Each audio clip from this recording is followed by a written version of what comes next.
Irmãos, amigos da Igreja Batista Moriá, vamos dar início a mais um culto, lendo o texto da Palavra de Deus que está em Apocalipse capítulo 4, versículo 11. Digno és, Senhor nosso e Deus nosso, de receber a glória e a honra e o poder, porque Tu criaste todas as coisas e por Tua vontade existiram e foram criadas.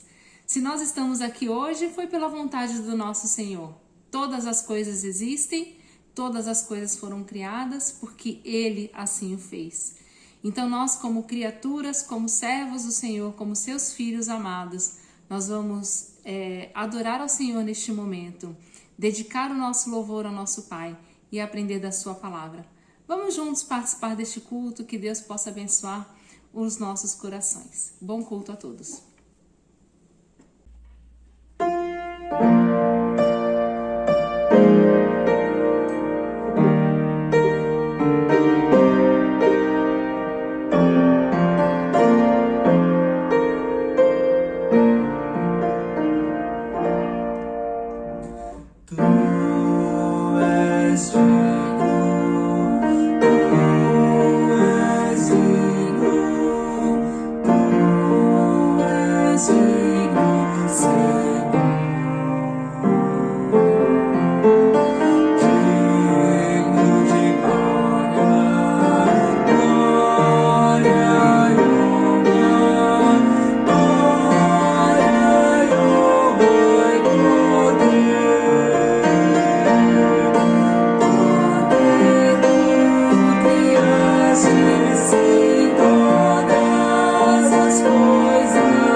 Hoje é o meu devocional e eu quero trazer uma palavra que está em Isaías 9:2, que diz assim: O povo que caminhava em trevas viu uma grande luz. Sobre os que viviam na terra da sombra da morte raiou uma luz. Isaías já profetizava a vinda do Messias. E essa é a esperança que nós devemos ter no Natal. Por isso temos tantas luzes no Natal. Então, que as luzes desse Natal nos lembrem da eterna luz que é Jesus, este bebê que trouxe esperança ao mundo. Vamos orar. Querido Deus de Pai, nós te agradecemos, Senhor, por tua grande e misericordiosa bondade. Nós te agradecemos, Senhor, pela vinda de Jesus para as nossas vidas, o nosso Salvador. Que esta vida, Senhor, seja a luz. Que a prova desta humildade, Senhor Deus, de um rei que veio sem pompa, seja um exemplo para nossas vidas, Senhor Deus. Abençoa, Pai, cada pessoa que esteja ouvindo, cada pessoa que esteja se preparando para o Natal, para essa celebração tão maravilhosa.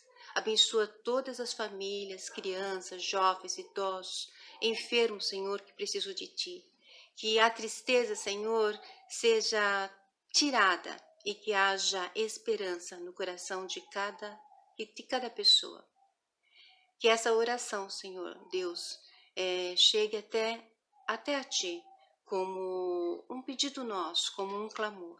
que possamos ser, Senhor Deus, pessoas capazes de entender toda esta beleza. Oramos, Senhor Deus, em nome do Senhor Jesus, pedindo perdão pelos nossos pecados. Amém. Até lá.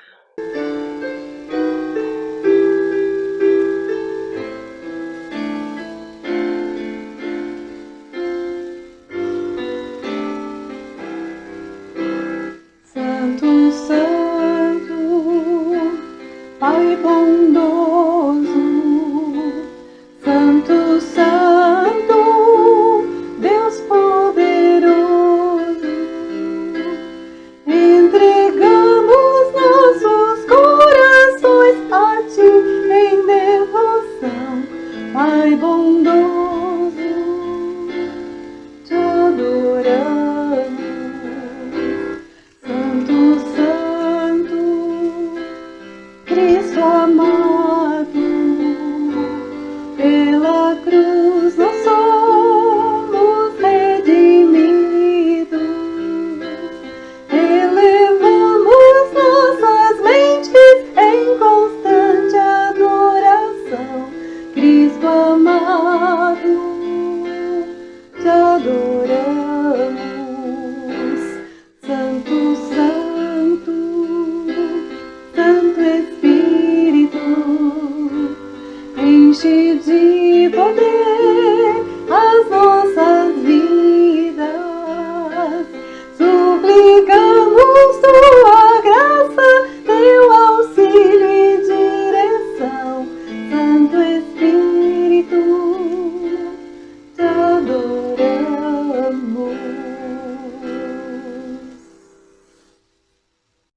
Boa noite, irmãos e amigos da Igreja Evangélica Batista Moriá. Que Deus continue abençoando suas vidas. Nesta noite eu gostaria de poder estar compartilhando com os irmãos sobre a justiça de Deus pela fé em Jesus Cristo. Eu vou tomar o texto de Romanos capítulo 3, nos versículos de 20 a 26. E passando pelos versículos, nós vamos então estar trabalhando este tema. O versículo 20, ele nos diz assim: por isso, nenhuma carne será justificada diante dele pelas obras da lei, porque pela lei vem o conhecimento do pecado.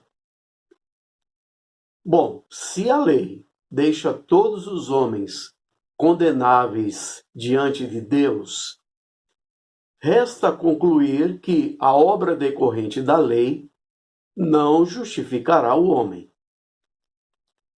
Se alguém ainda fazia distinção entre os homens, vemos que Paulo, ele enfatiza que todos são carne, e nenhuma carne será justificada pelas obras da lei. Todos que se deparam com a lei somente chegam à conclusão de que são pecadores. Porque a lei mostra o nosso erro, mostra que nós somos transgressores, mostra que nós devemos ser punidos. Por ela vem o conhecimento do pecado, ou seja, o homem toma ciência de uma condição que até então desconhecia. Olha o versículo 21. Mas agora se manifestou sem a lei a justiça de Deus, tendo o testemunho da lei e dos profetas.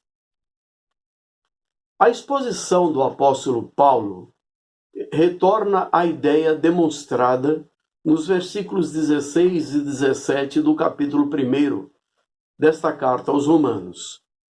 Porque não me envergonho do Evangelho de Cristo, pois é o poder de Deus para a salvação de todo aquele que crê, primeiro do judeu e também do grego. Porque nele se descobre a justiça de Deus de fé em fé. Como está escrito, mas o justo viverá pela fé. A justiça de Deus, ela é manifesta sem qualquer dos elementos pertinentes à lei. Paulo ele especifica o tempo em que a justiça de Deus se manifestou aos homens, mas agora se manifestou. A autenticidade do que foi manifesto é demonstrado por intermédio da lei que os judeus não conseguiram cumprir e dos profetas que eles perseguiram. Lá em Atos 7:52, nós temos uma narrativa: a qual dos profetas não perseguiram vossos pais?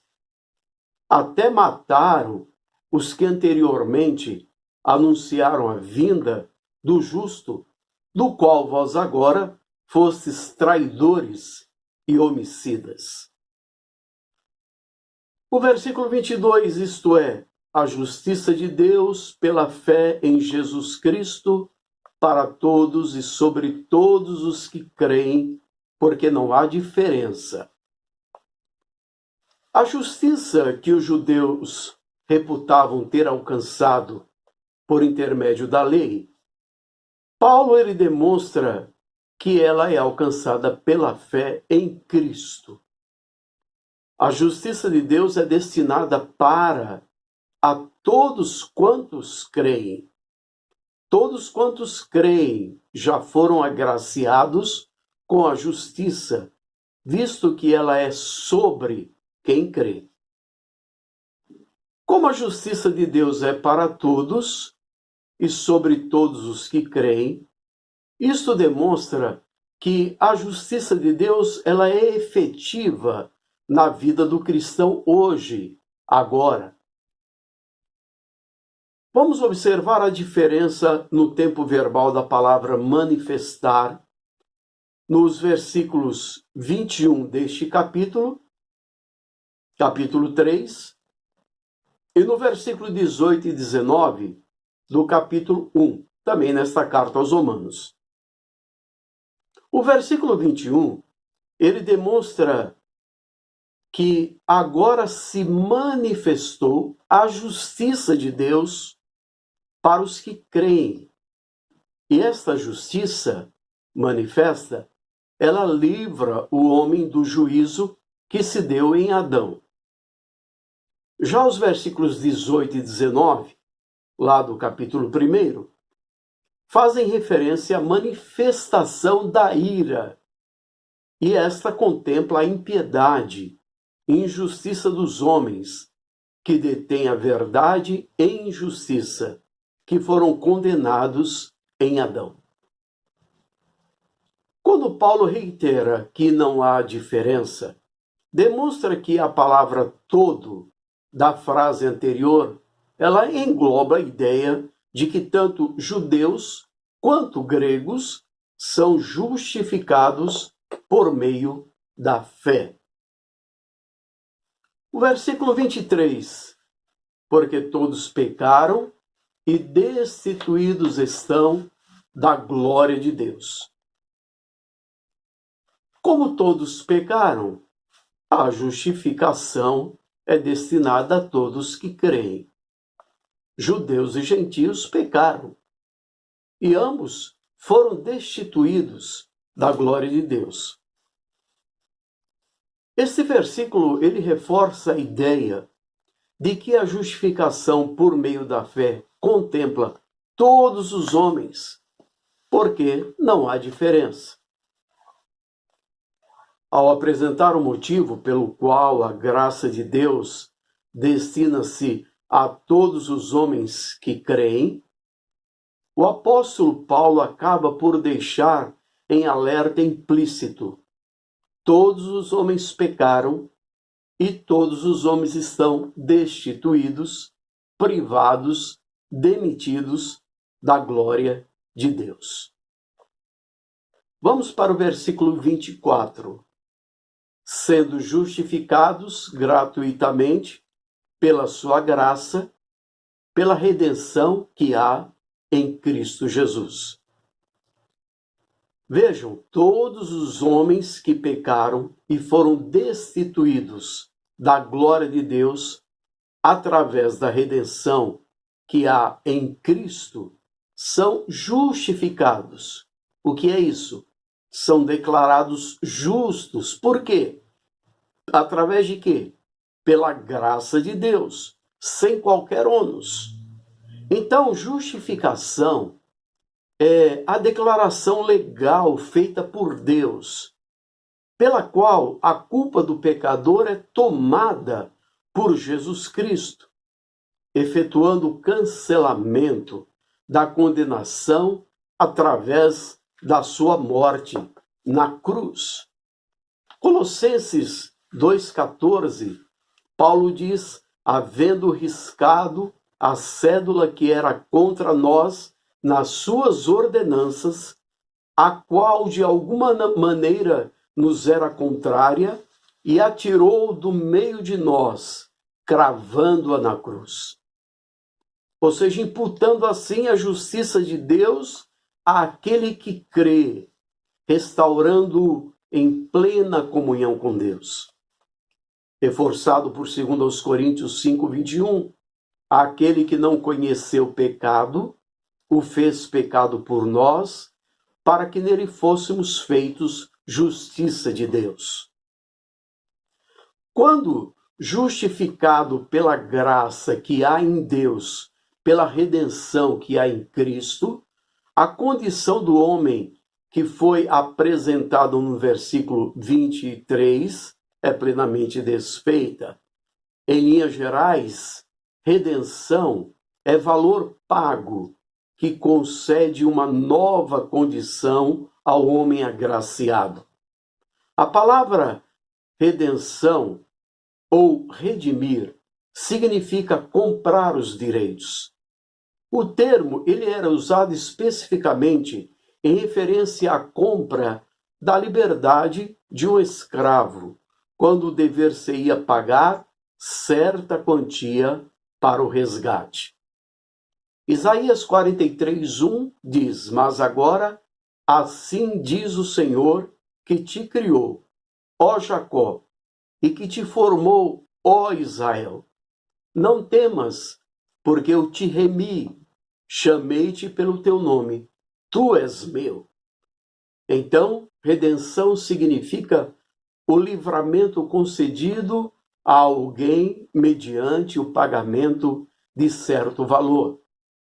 João 8,36 registra: se, pois, o Filho vos libertar, verdadeiramente sereis livres. Todos os homens foram declarados culpados por nascerem de Adão. João 3,6 registra: o que é nascido da carne é carne. Ou seja, todos são pecadores e destituídos da glória de Deus, como está no versículo 23 desta carta. Agora, quando os declarados culpados em Adão creem em Cristo, estes nascem de novo. E esta nova criatura, criada em Deus, ela é declarada justa diante dele. Deus cancela a culpa do pecado da pessoa e acredita a justiça em sua conta.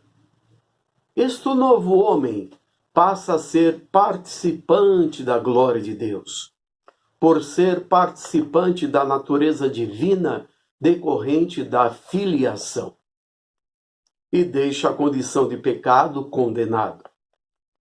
A redenção de Cristo nos libertou da culpa que estava sobre nós pela queda. O versículo 25 diz assim: ao qual Deus propôs a propiciação pela fé no seu sangue, para demonstrar a sua justiça pela remissão dos pecados dantes cometidos, sob a paciência de Deus.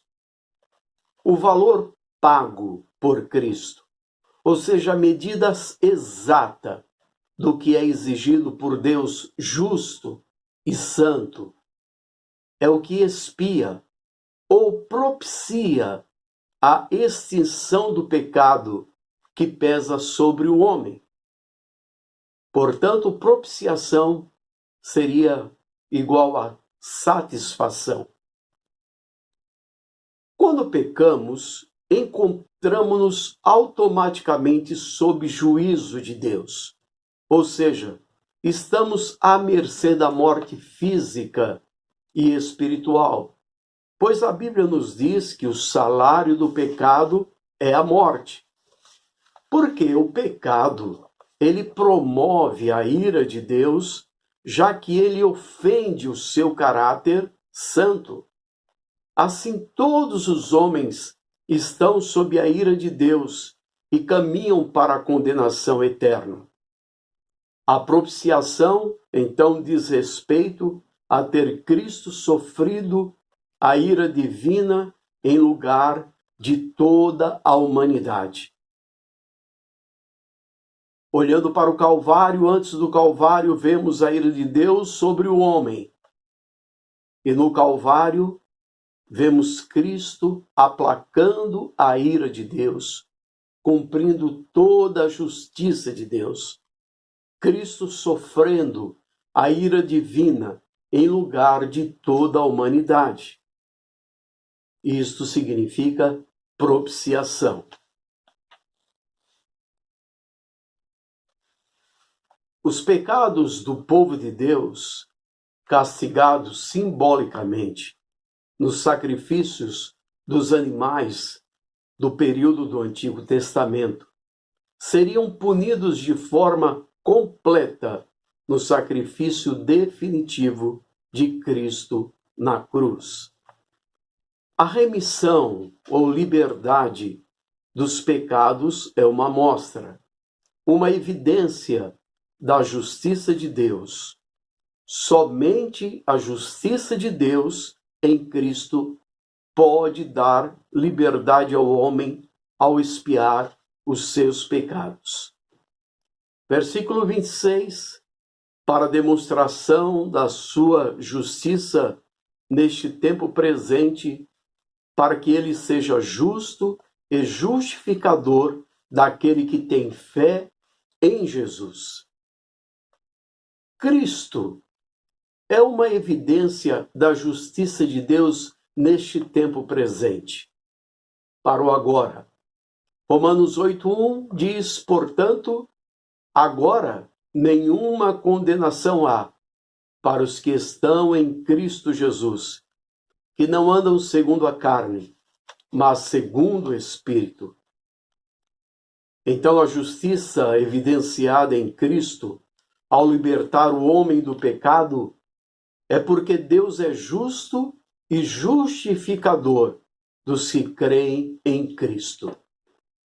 Se a lei deixa todos os homens condenáveis diante de Deus, resta concluir que as obras decorrentes da lei não justificarão o homem.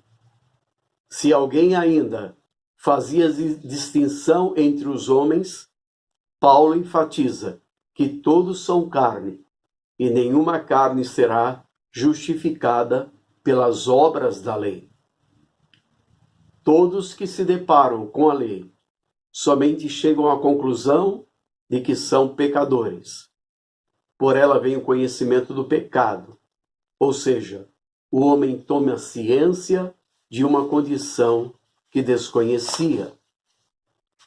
Fazendo uma releitura de Romanos 3, 20 a 26. Pois, por isso, nenhuma carne será justificada diante dele pelas obras da lei, porque pela lei veio o conhecimento do pecado.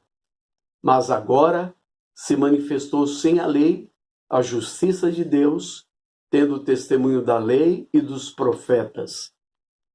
Isto é, a justiça de Deus pela fé em Jesus Cristo para todos e sobre todos os que creem, porque não há diferença, porque todos pecaram e destituídos estão da glória de Deus, sendo justificados gratuitamente pela sua graça, pela redenção que há em Cristo Jesus, ao qual Deus propôs para propiciação pela fé no seu sangue, para demonstrar a sua justiça pela remissão dos pecados dantes cometidos sob a paciência de Deus, para a demonstração da sua justiça neste tempo presente, para que ele seja justo e justificador daquele que tem fé em Jesus Cristo. Hoje é dia de Natal, sem berço e sem presentes, sem magos e sem meninos. Natal no coração de quem conheceu não o menino, mas o Salvador. Aquele que na cruz do Calvário nos justificou, nos reconciliou, nos regenerou, nos santificou, nos salvou com salvação eterna, nos deu o seu Santo Espírito como selo, como garantia da nossa salvação. Este que é o nosso mediador, este que nos faz chegar à presença do Deus Pai Todo-Poderoso, este que é o nosso advogado. O Espírito Santo, que é o nosso consolador, que mesmo não sabendo orar, intercede por nós com gemidos inexprimíveis diante de Deus o Pai. E o Pai, no seu trono de glória, nos recebe, nos aceita, tem os seus ouvidos inclinados às nossas orações e as suas mãos estendidas para nos abençoar. Maravilhosa graça, esta salvação maravilhosa que recebemos através de Jesus Cristo, nosso Senhor, o nosso Salvador. Que continuemos pregando Jesus Cristo, a única esperança, anunciando a todas as pessoas que só Jesus Cristo salva. Que Deus abençoe a sua vida. Amém.